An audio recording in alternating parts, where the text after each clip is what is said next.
Today, we're going to meet a young couple who went from not really believing in God to having a firm belief in Him. Let's find out more about what changed their mind. Let's welcome to Hope at Night, Mark and Elise Rintira.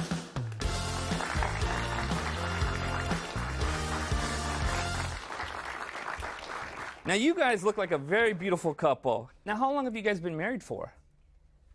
3 months. 3 months? 3 months. We have to make sure we get the date right on that, right? How'd you guys meet?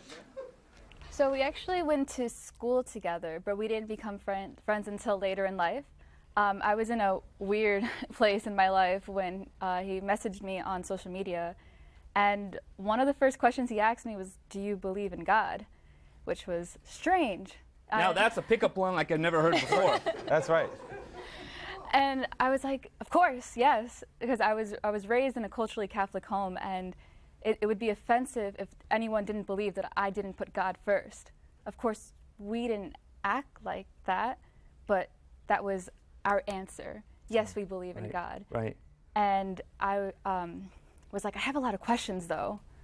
And that's kind of how it all started. I had all these questions, and he started answering some of them, and the ones that we couldn't answer, we were determined to find it out and seek Now, it. Elise, tell us a little bit about your background.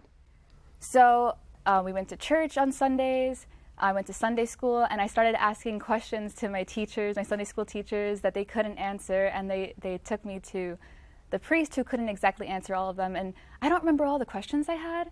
I don't think they were that complex because I was young. I remember having problems with why would this all-loving God flood the world, and how can this all be? If there really is a good God, why is the world so messed up, right? Why is it the way it is, right? Exactly. Oh. But I wanted to believe, and I wanted to talk to him all the time. And so I went from youth group to youth group and church to church in different denominations, trying to find if anyone had answers to this God that I wanted to believe in. You were on a spiritual journey, it seems. Yeah, Right. I wanted to find him.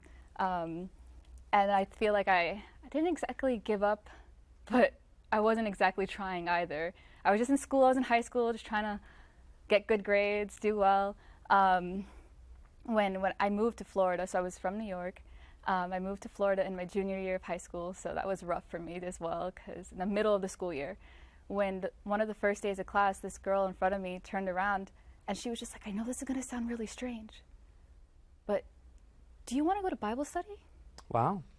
And I was just like, sure. And so I feel like when I stopped looking, he still came to me. Wow. And then I fell off again. So when he met me, I wasn't in school at all. I had good grades, but I just didn't go to college. I didn't want to go. I didn't know what I was doing with my life. I was just lost. I had no purpose at all. At least that's what it felt like. Right.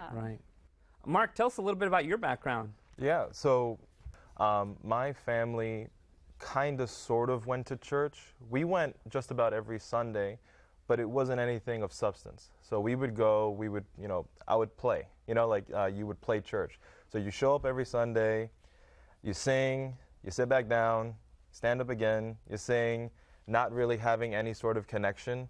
And that's pretty much what's my experience been this entire time. But I can genuinely say that I, unlike my wife, was not looking for God at all, actively not searching for him, going out of my way to live the life that I wanted to live, because that's what you're supposed to do, aren't you? That's what my teachers have told me, my parents have told me. So that's what I did. Life seems to have other priorities than God, right? Yeah, and if there was him, if he did exist, then surely he would understand that. So how did God come into the picture with you two?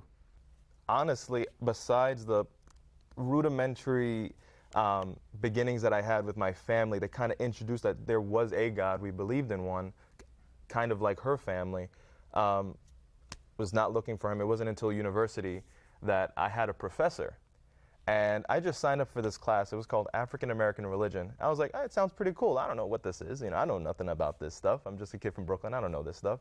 So I was like, all right, let's see what happens. So I took it, and I remember something I'll never forget. I walked into class, I sat down, and the professor, he says, okay, guys, welcome to African American religion. I just want to let you all know that African American religion is Christianity. So I just wanted to let you know that. So that's what this class is going to be about. And then for the entire fall semester, he talked about race in America and the impact that Christianity had in it. And I had never, ever seen this before in my entire, I was like blown away. This was in a typical state university, you know, it's in New York, you know. You wouldn't expect that in a state university. No, I'm just, yeah, let me hear about racism. These are the things that we need to talk about, you know. Yeah, sure, so I'm gonna sit in. And I was like, Christianity, what does this have anything to do with race? You know, and he linked it up, and then all of a sudden he's talking about all these different things about Christianity I've never heard before.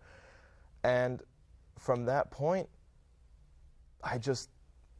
the overwhelming evidence that he gave me, my old worldview, it seems so insignificant. It seems that your whole reality was changing during this time. After this point, like, I had felt like I had been lied to by just people in general trying to feed me things like how I'm supposed to live.